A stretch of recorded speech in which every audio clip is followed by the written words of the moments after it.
In this video, we are going to talk about integrating scalar functions over surfaces. So before we had talked about doing integrals over paths, and now we're going to be doing surfaces, and we'll start with scalar functions. In our next video, we'll talk about vector functions. So integrating over a surface is given by this formula. So we integrate and this capital S and this capital S will remind us that we're integrating a surface and we're integrating a scalar function. So I have a lowercase f to remind myself this is a scalar, not a vector function. So a scalar function f of x, y, z. And here's the formula we are going to use. The steps to do this integral is first to parameterize the surface with this function phi. We're going to write then our scalar functions in terms of phi. In other words, we're going to take the function composition. Then we're going to calculate the derivative with respect to our first variable u and partial derivative with respect to our second variable v. And for scalar functions, then we're going to take the magnitude, and then we're going to plug all these components in to our double integral here. So these steps might look very familiar. They're very similar to integrals over a path because you have to parameterize, you have to do the function composition, you have to do the derivative, and then plug into a double integral. So it's worth noting, kind of just take a look at that, the path integrals for comparison. One, just so that you can see that they are very similar in steps, and that'll help you remember the steps. But two, also so that you can keep them straight in your head. Otherwise, especially when we add on vector functions over surfaces, it'll seem like we're doing the same thing, and you kind of want to be able to understand how they're different as well as how they're the same. The example we will go over is this helicoid. This surface we have seen before in our previous video, where we have x equals r cosine theta, y equals r sine theta. So the x and y variables give you the circle, and then the z, which keeps increasing, gives you this rising kind of spiral helix. So theta goes between 0 and 2 pi to make the complete circle, and r, because we're taking the whole surface, goes between 0 and 1. And we want to find the integral of f of x, y, z ds, where f of x, this is our function that we're going to integrate over the surface, is equal to square root of x squared plus y squared plus z squared. The first step is to parameterize the surface phi. So, and as I said, that's been given to us. So phi of r theta is equal to r cosine theta, r sine theta, and 0. And theta goes between 0 and 2 pi, r goes between 0 and 1. Now we do write f in terms of phi, so we'll do our function composition. So f in terms of phi, just plugging in phi, we have r cosine theta, r sine theta, and theta. Plugging it into our function, x squared will be r squared cosine squared theta, y squared will be r squared sine squared theta, and then we have our 1 squared. And we take the square root of all that to get the square root of r squared plus 1. Next, we take the derivative with respect to r, and this will be of our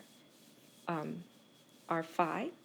So with respect to r, cosine theta is the constant, sine theta is the constant, and this will be 0. Then we take the derivative, partial derivative, with respect to theta. So now we're going to have minus r sine theta, r cosine theta, and 1. And then we take the cross product. This will be our vector normal. We'll talk about this more, but I'll just run through the steps. The cross product here, and then the magnitude will give us square root of r plus 1.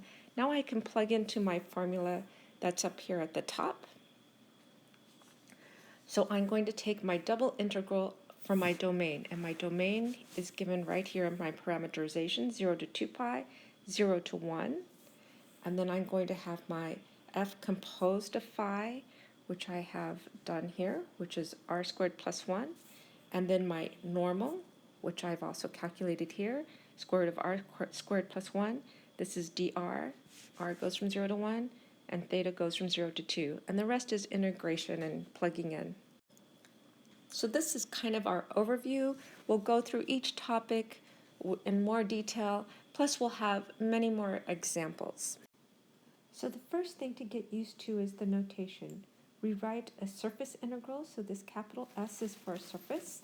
And now we're talking about scalar functions. We're not talking about vector functions, but we're talking about functions that take maybe an x, y, z coordinate. And I say maybe because maybe it's just taking an x and y coordinate.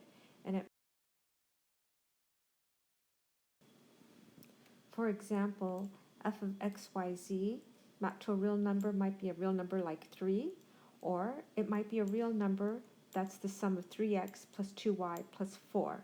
But it's a real number, and the significance of this lowercase f means we have a scalar function. And you can compare that to a vector function, which we notate with a capital F. And that takes three variables, x, y, z, and it maps it into something in R3. So for example, it might be 3, 3. And actually, if it's R3, it's going to have one more 3. So this is a vector. It has magnitude and direction. So it's different from the scalar. Or here's another vector function. Takes x, y, z and maps it to 3x plus 2y, y plus 4, and z. So again, in this video, we're going to talk about scalar functions. So integrals of scalar functions over a surface. It might seem very picky to talk about the lowercase f versus the uppercase f, but later on it'll become more important because you'll see more and more different examples, and it's good to know exactly where you're at. So the lowercase f means we have a scalar function, and also if you note, now the ds has a capital S. That means we're evaluating over a surface. That's different than the line integral that we did in a previous video, which had f of x, y, z mapped over a parameterized curve. And there the ds was a lowercase s to signify to us that it's a curve, not a surface. This last formula is how we calculate the surface integral, and we're taking a double integral. We see that because we're taking that with respect to du and then with respect to dv in the plane. And also this d here stands for some two-dimensional domain or region, as opposed to sigma, which is just a path. But here we're looking at d. The domain then is a portion of the UV plane. So it's a two-dimensional object in the plane, but it doesn't have to be the entire UV plane. It's just some portion of the UV plane. Then we take this function which maps this domain. So the function phi maps the domain into 3 space, into this three-dimensional object. That is the surface equals phi of d, our domain. And what we do is we take the function composition with the function we want to integrate with the mapping phi, and then we take the tangent vectors tu and tv to get the normal of our surface, and then we take the magnitude of that and multiply by f composed with phi, and then do the double integral. And much like our path integrals, we do this function composition because our little f takes any coordinate in our range and it'll map it to a scalar. But we're only interested in this function as it pertains to these points, the points that are on this surface, which is why we put the surface into our function. I need to give you one other warning. When I originally did these videos, I had done them for my daughter, and I couldn't remember what this Greek letter was called, which is phi. And so at the time, we just said the function, this Greek letter sort of looked like the green lantern symbol, so we just called it the lantern.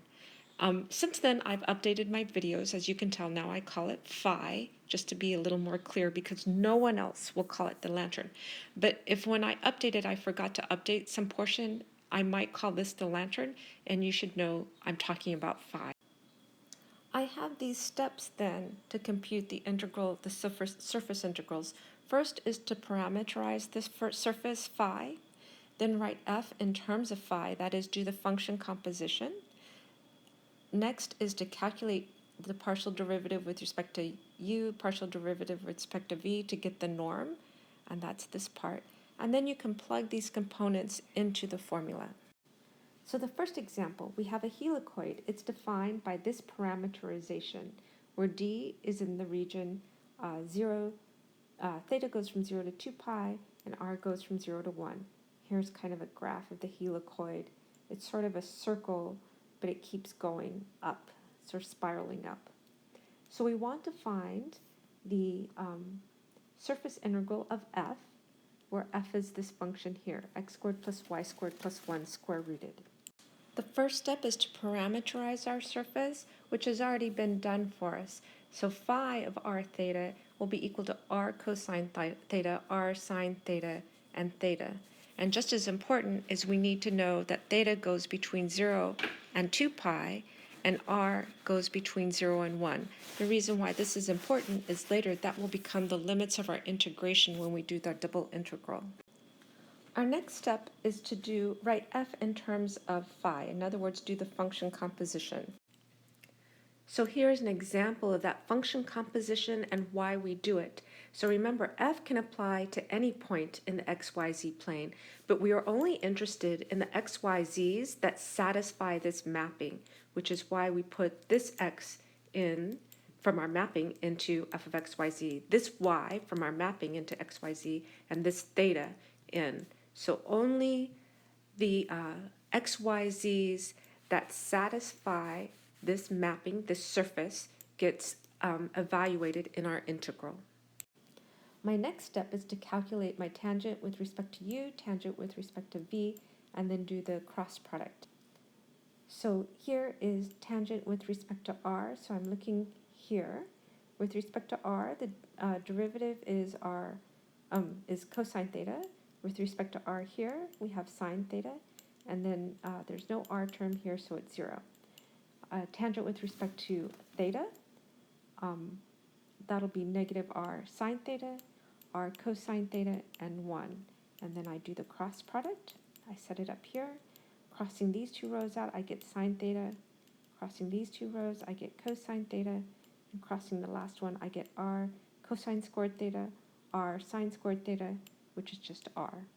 And then I compute the magnitude, and I get 1 plus r squared. Finally, I'm ready to plug everything into my double integral. So I'm going to integrate over my domain, and I have the limits of integration here, so that's why it was important to write it next to my lantern function. So I have theta goes between 0 and 2 pi, r goes between 0 and 1. I plug in my f composed of my mapping, so that's square root of r squared plus 1. I multiply it times the magnitude of the normal, which is here, square root of r squared plus 1, dr d theta. And the rest is just some calculations, integrals, and plugging in. Here is my next example. Let S be the surface defined by z equals x squared plus y, where d is the region, x is 0 to 1, y is negative 1 to 1. Evaluate the surface integral of x. My first step is to parameterize my surface, so phi of xy. Let's see, here is my parameterization. I have an x-coordinate and a y-coordinate in it, and my z is equal to x squared plus y. So this is this example, you can see that the surface, if you have an xy in the plane, then z will map the three-dimensional surface. So when you need to parameterize, you simply put x and y, and then this is the surface that floats above. So I performed my first step of parameterizing my surface, and then next I write f in terms of my mapping. In other words, f composed of my map. So f of x, y, x squared plus y, what the function I'm integrating is just equal to x, which actually is not a very exciting mapping, it just maps to x itself. And just to be a little more explicit, our mapping f of x, y, z, this is our z coordinate, is equal to whatever our x coordinate is, and our x coordinate happens to be equal to x. If our x coordinate were equal to 3, it would have been a 3 here. The next step is to calculate my tangent with respect to u, with respect to v, and then the normal. So t of x, that's my first variable in my mapping function, is 1 0, and then 2x. T of y is going to be 0, 1, and 1. So t of x cross y is going to be minus 2x minus 1 and 1. The magnitude then is going to be square root of 4x squared plus 2. Then last I'm ready to set up my integral. So I put in my limits of integration. X goes from 0 to 1, y goes from negative 1 to 1. I plug in my f composed of my mapping, which is just x, and then I plug in my magnitude of tu cross tv, which is my normal over here, and then my integral is set up. The rest is just integrating and doing some calculations. This next example is to compute again the same surface integral of x, but now the surface is different. It's the triangle with vertices 1, 0, 0, 0, 1, 0, and 0, 0, 1. Naturally, I want to draw my surface, so I have my 3 points, and that kind of gives me this plane, but I'm only interested in the plane that is in the triangle. But I do need an equation for the plane because that is the surface that I am integrating. If you recall from probably one of the first chapters, the equation of a plane containing the points 1, 0, 0, 0, 1, 0, and 0, 0, 1 is the equation of the plane containing the lines, and we're going to use this sort of as our starting point, from 0, 0, 1 to 1, 0, 0.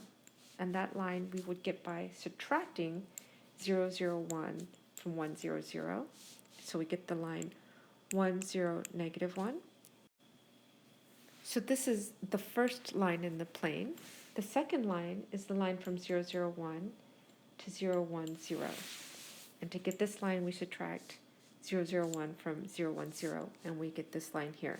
So the thing to remember is when we have these 3 points, we want to subtract, we want the 2 lines to come from a same common vertice. So the common vertice we used was 0, 0, 1. So we drew this line and we drew this line, and this was the common vertice. Now that we have 2 lines, we can calculate the normal to the plane. So the normal, it's if we take the cross product of these 2 vectors, will produce a vector normal to these 2. So here's the cross product, and this is the normal, 1, 1, 1.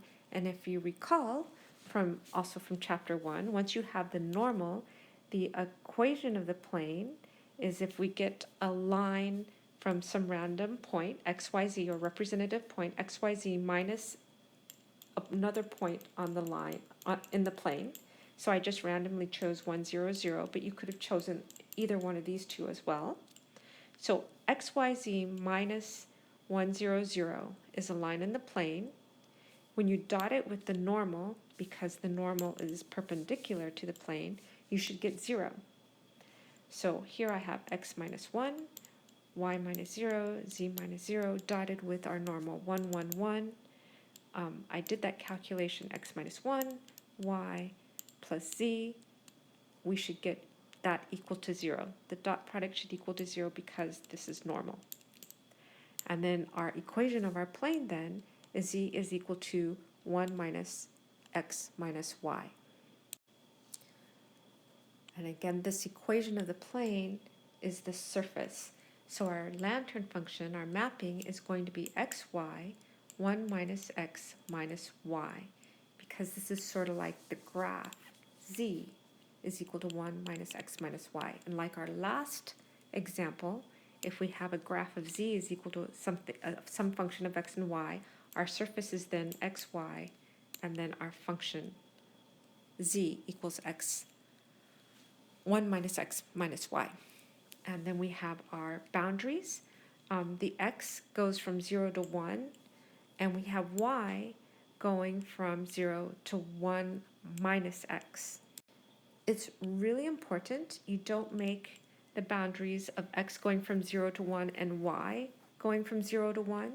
It does look like y goes from 0 to 1, but if you have x and y going from 0 to 1, your domain then is going to be the square.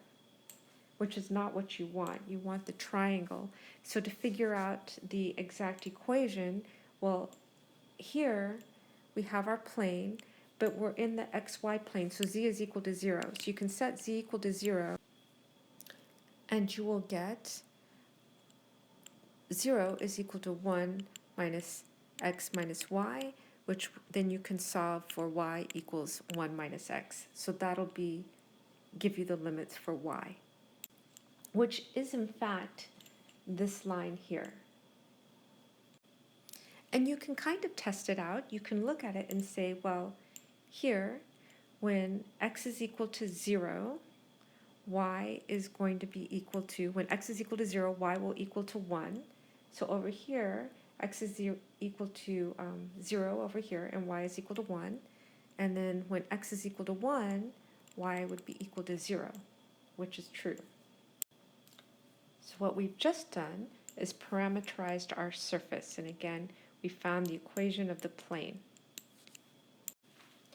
Next, we can write f in terms of our mapping. So f of x, y, and 1 minus x minus y, our f of x function is just equal to x, so it just picks out the x.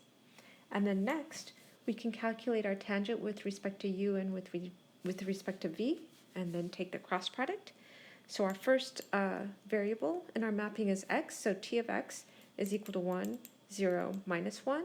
T of y is equal to 0, 1, and then minus 1. We take the cross product and we get 1, 1, 1. So the magnitude of our cross product is square root of 3. And finally, we're ready to set up our double integral. So our x's go from 0 to 1. Oops, I reversed this. Y's go from 0 to 1 minus x. We plug in our f of our lantern, which is just x.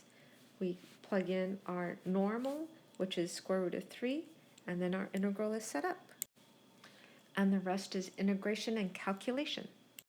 So for this next example, we're going to be looking at a surface integral over a sphere, but I also wanted to demonstrate this other formula that some people like. I actually don't like to use it because there are too many formulas to memorize by the end of the chapter, but I will show you how to use this formula with this example. It basically just simplifies the calculation of TU cross TV. And there's nothing wrong with using the formula that we've been using. So the problem is to evaluate this surface integral, z squared over the surface, where s is the unit sphere, x squared plus y squared plus z squared equals 1. And I had my parameterization. X is equal to cosine theta sine phi, y is equal to sine theta sine phi, and z is equal to cosine phi. And theta goes from 0 to 2 pi, and phi goes from 0 to pi. You'll notice that these are spherical coordinates, but we do not have a rho, and that's because for the surface of the sphere, and this is the surface integral, rho is set equal to 1. We don't want rho to be less than or equal to 1 because that would also give us the interior part of the sphere, but we're only interested in the outside, the surface of it. So that is why rho is not part of this parameterization. The next step is to plug in, evaluate f in terms of our parameterization or in terms of our mapping. So f cosine theta sine phi, sine theta sine phi, and then cosine of theta. And our f function is z squared, so I'm going to take my z term and I'm going to square it. So next we're going to calculate the norm, the magnitude of the norm, or the magnitude of TU cross TV, and we're going to use this special formula here, which is just a different look. It actually gives you the same exact result as if you did the cross product, but what we do is we take the partial derivative of x and y with respect to u and v and then square it, take the partial derivative of y and z with respect to u and v and square it, and then take the partial derivative of x and z with respect to u and v and square it. So essentially we have three variables and we take two variables at a time. There's three ways to do that: x and y, or x and z, and y and z. and then we square it. Applying that to this example here, where our mapping is right here, we're going to have dxy with respect to theta and phi. So derivative of x with respect to theta is minus sine theta sine phi, and then with respect to phi is cosine theta cosine phi. We'll do the same for y because we're in dxy. So sine of derivative with respect to theta is cosine theta sine phi. Derivative with respect to phi is going to be sine theta cosine phi. And then you solve the determinant, you cross multiply, subtract this cross multiplication. Combining, this should have been a squared, you get sine phi cosine phi. Next we'll do x and z. So the top part is the same as this one here. It's dx derivative of x with respect to theta, and then with respect to phi. Then we do the same thing for z, which is cosine of phi. So derivative with respect to theta is 0, with respect to phi is just minus sine theta. We do the cross product, this one's going to be 0, so we have sine, this should be sine squared phi. We will do x and z. So the top line is the same as over here. It's the derivative of x with respect to theta, and then with respect to phi. Then we'll do z, which is over here, cosine of phi with respect to theta is 0, with respect to phi is minus sine theta. We do our cross product. This ends up 0, so we end up with sine theta sine squared phi. When we do y and z, we do derivative of y with respect to theta is cosine theta sine phi, and then with respect to phi is sine theta cosine phi, which actually is the same thing as this line here. And then with respect to z, we just can move this line over here. We do our cross product. And now we're ready to plug it all into our formula and our integral. So our limits of integration, our phi goes from 0 to pi. Our theta goes from 0 to 2 pi. We plug in our f composed of our mapping, which is cosine square phi. And then we plug in our square root of dxy, dxy du dv, which is over here. We square it, and we then square the other terms here and here, and then we can integrate. Our last example is to let S be the closed cylinder of radius 3 with axis along the z-axis, the top at z equals 15 and the bottom at z equals 0. We're going to consider S a piecewise smooth surface. It's going to be the union of 3 smooth parameterized surfaces, S1, S2, and S3, which I will draw for you in a minute. We want to evaluate the surface integral of z, so f of x, y, z equals z ds. Here I have a drawing of our cylinder, and our 3 surfaces. S1 is kind of the band around the cylinder, S2 is the top, and S3 is the bottom. And what we want to note is that this is a surface integral. We're only interested in the surface of the cylinder. We're not interested in the interior. So although we are interested in the top and bottom, the S2 and S3. Because we are only interested in the surface, again, not in the interior, not inside, but just on the surface, for S1, our radius is going to be fixed. It's going to be fixed at r equals 3. Again, we're not interested in the interior when r is less than 3. So our parameterization of S1 comes from cylindrical coordinates where we hold r constant. So in other words, our 2 variables are theta and z now. And then our mapping is 3 cosine theta, 3 sine theta, and z, where theta goes between 0 and 2 pi, and z goes between 0 and 15. S2, and that's the top surface, which I have colored in blue. Now we are interested in the entire disk, so we do want the middle part of this circle here. So we are going to have r, our radius, go from 0 to 3.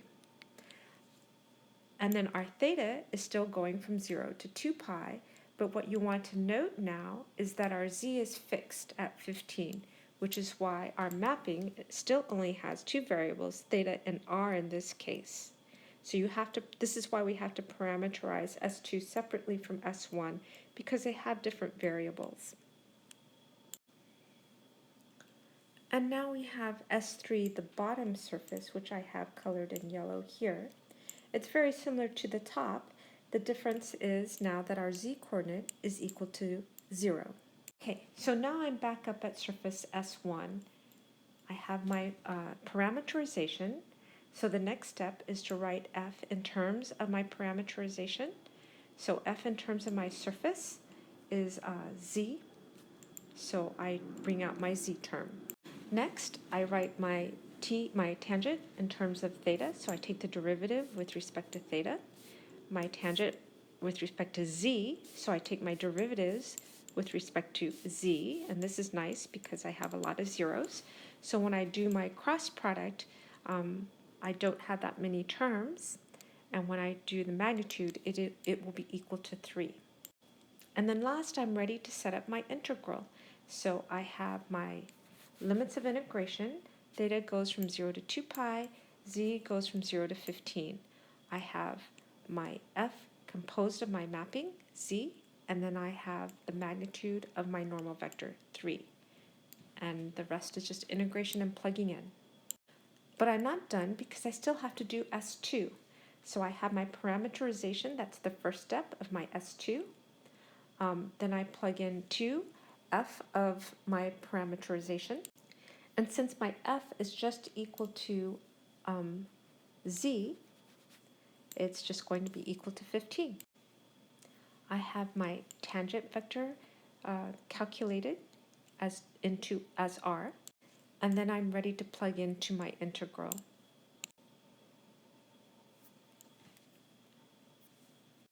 I didn't do all the calculations because I was lazy. So now we can look at S3, the bottom surface, which is very similar to S2. So my lantern function, r cosine theta, r sine theta, and then we have the z equal to 0. Our second step is to compose our f with our lantern function, but f is just equal to z, so it just picks out the 0. And then when we integrate f over the surface, because f is 0, our integral is going to be equal to 0. To review what we have discussed in this video, we looked at integrals of scalar functions over surfaces. So here's the formula. So again, we said that it's a surface, it's over a surface, which is why there's this capital S. It's a scalar function. So f of x, y, z returns a real number. And this is the formula that we have. Looking at this, it's a double integral. This D domain is in the UV plane. Also, we have our scalar function composed with our parameterization of our surface. That's this phi of UV. And we're not interested in f all over the space, the 3D space. We're only interested in f over the surface. We're only integrating the values of f of x, y, z on the surface, which is why we do the function composition. And then we multiply by the norm.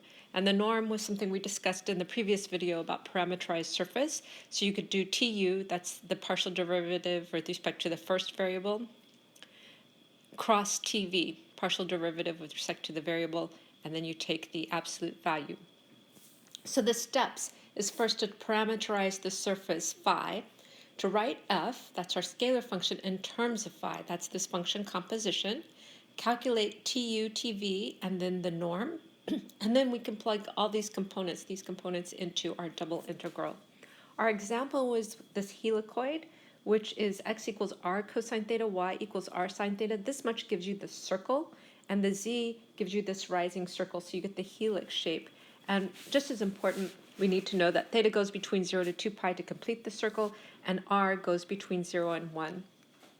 We want to find the surface integral of f of xyz, where f of xyz equals square root of x squared plus y squared plus 1. Step 1 is to parameterize the surface phi, so phi of r theta. This parameterization has already been done for us, r cosine theta, r sine theta, theta. And just as important, we need to know these limits. Theta goes between 0 and 2 pi, and r goes between 0 and 1. And this is important because later they become our limits of integration. Step 2, write f in terms of phi. So in other words, do the function composition. So f of phi is f of r cosine theta, r sine theta, and theta. And now I plug this into f. And f is equal to x squared, which is now r squared cosine squared, y squared, which is r squared sine squared, plus 1. So here's my 1, which becomes r squared plus 1. My partial derivative of my parameterization with respect to r, treating theta as a constant, this will give me cosine theta, sine theta, this is 0. Partial derivative with respect to theta now is minus r sine theta, r cosine theta, and 1. Taking the cross product will give me sine cosine r, and the magnitude will give me square root of 1 plus r squared. So now I can plug into my formula. I have my integral over my domain, du dv. In this case, what is u equal to r, and v is equal to theta, and they go from 0 to 2 pi and 0 to 1. So 0 to 1 is r, 0 to 2 pi is theta. I have my phi composed of, my f composed of phi here. I have my norm here. And from there, I just complete the integration. For review, I have this problem for you to try. Let S be the graph of the portion of the paraboloid z equals 4 minus x squared minus y squared, where x and y can vary through the disk d. X squared plus y squared is less than or equal to 4. So here's my disk. That's kind of my domain. And S is my graph. So I want to do the surface integral of 4 minus z. I'm going to suggest you pause the video and come back, and when you come back, I'll have the solutions as well as a bit of an explanation of my solution. If you recall from chapter 1, I'm looking at a graph z, which looks similar to this, but not quite. It's x squared plus y squared. It was the shape of this bowl, and the reason is we looked at the level curves. So when z is equal to 0, we get this single point here, 0, 0.